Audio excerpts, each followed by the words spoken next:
ସାଙ୍ଗମାନେ ଜୀବନର କିଛିଟା ସତ୍ୟ କଥା ଗଛରେ ଯେତେବେଳେ ଫୁଲ ଫୁଟିଥାଏ ନା ରାତିରେ ଫୁଟିଥାଏ ବା ପାହାନ୍ତାରୁ ଫୁଟିଥାଏ ତାକୁ ଜଣା ନଥାଏ ସେ ତୋଳା ହେଇକି ମନ୍ଦିର ଯିବ କି ମଶାଣିକି ଯିବ କି ଗଛରେ ରହିକି ସନ୍ଧ୍ୟା ବେଳକୁ କି ଖରା ବେଳକୁ ମଉଳିକି ତଳେ ପଡ଼ିବ।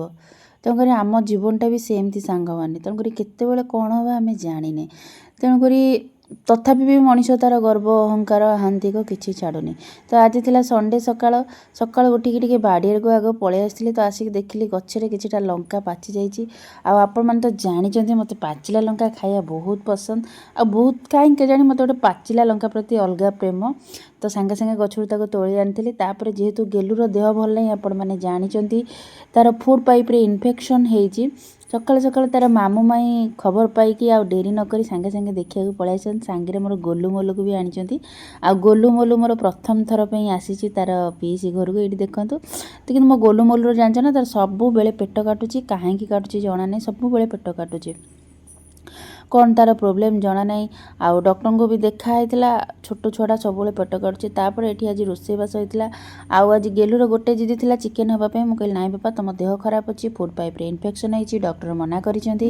ତେଣୁକରି କିଛି ବି ଆଜି ନନଭେଜ୍ ହେବନି। କିନ୍ତୁ ଆମର ଆଜି ଆସିଥିଲା ମଟନ୍ ଆସିଥିଲା, ବାପା ପଠାଇଥିଲେ। ତ ଏଇଠି ଆମେ ଟିକେ ବସିକି ପତିଆବୁଙ୍କର ମୋର ମଟନ୍ ଖାଉଛୁ। ଇଚ୍ଛା ନଥିଲା ଖାଇବା ପାଇଁ, ଛୁଆଟା ଦେହ ଭଲ ନାହିଁ। କିନ୍ତୁ ଯେହେତୁ ହେଇଛି ତ ଖାଇବାକୁ ପଡ଼ିବ। ବଞ୍ଚିବା ପାଇଁ ତ ଖାଇବାକୁ ପଡ଼ିବ। କିନ୍ତୁ ଗେଲୁ ବିଲକୁଲ ବି ଖାଇଲାନି। ମାନେ ଭାତରେ ଖାଲି ପାଣି ପଶିଲା, ଗୋଟେ ଆଳୁ ଦେଇଥିଲି ତାକୁ, ସବୁ ଛାଡ଼ିକି ଉଠିକି ପଳେଇଲା। ତାପରେ ଏଇଠି ମୋ ଗେଲୁ ଦେଖନ୍ତୁ କ୍ୟାମେରା ଧରିକି ଭିଡ଼ିଓ କରୁଛି, ସବୁ ଦେଖାଉଛି କିଏ କେଉଁଟା କ'ଣ ସବୁ ଦେଖାଉଛି। ଯାହା ହଉ ମୋ ସାନ ପୁଅ ଜାଣିଛନ୍ତି ନା ତା ଦେହ ଯେତେ ବି ଖରାପ ହଉ ନା ସେ କେବେ ବେଡ଼୍ରେ ପଡ଼ି ରହେନି। ସେ ଚଳଚଞ୍ଚଳ ହେଉଥାଏ। ଯେତେବେଳେ ଟିକେ ବ୍ୟସ୍ତ ଲାଗେ ସେ ତାପରେ ବେଡ଼୍ରେ ପଡ଼ି ରହେ। ତାପରେ ଚାରିଟା ବେଳକୁ ଟିକେ ମନ ଭଲ ଥିଲା। ମୁଁ କହିଲି ପୁଅକୁ ତ ଜ୍ୱର ଆସିନି, ତ ପତିଆବୁ କହିଲେ ଚାଲ ଯିବା।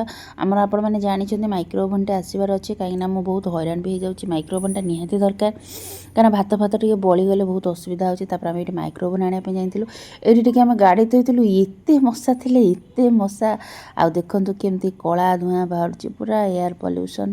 ତାପରେ ଆମେ ଯାଇକି ପହଞ୍ଚି ଯାଇଥିଲୁ ଡିଜିଟାଲରେ। କାହିଁକିନା ଡିଜିଟାଲରୁ ଆମର ଫ୍ରିଜ୍ ଆସିଛି, ଗ୍ରାଇଣ୍ଡର ଆସିଛି, ମୋର ମୋବାଇଲ୍ ଆସିଛି। ତ ଆମକୁ ଟିକେ ସେ ଜାଗାଟା ଭଲ ଲାଗିଥାଏ। ସେଠି ବି ବହୁତ ଚିହ୍ନା ପରିଚୟ ଅଛନ୍ତି। ତାପରେ ସେଠି ପହଞ୍ଚିକି ସବୁ ଦେଖିଥିଲୁ 3-4ଟା କମ୍ପାନୀ, ସାମସଙ୍ଗ, LG, IFB ସବୁ ଦେଖିଥିଲୁ। କିଣିବୁ କ'ଣ, ଠିକ୍ କିଣିଲା ବେଳକୁ ଗେଲୁ ମାନେ କିଣା ହେଇନି, ଖାଲି ଏମିତି କଥାବାର୍ତ୍ତା ହେଇକି ଇଏ କଲା ବେଳକୁ ସେ ପୁରା କାନ୍ଦି ବୋବାଇ ଆକ୍ରାନ୍ତ, ଆଖି ତାର ନାଲ ନାଲ ହେଇଗଲା। ଆଉ ହଠାତ୍ ତାକୁ ଜ୍ୱର ପୁରା ପଳେଇ ଆସିଲା, ମାନେ ସେ ଆଉ ଠିଆ ହେବା କଣ୍ଡିସନରେ ରହିପାରିଲାନି।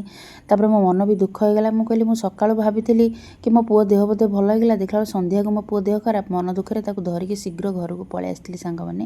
ରହିଲି ସାଙ୍ଗମାନେ, ଜୟ ଜଗନ୍ନାଥ।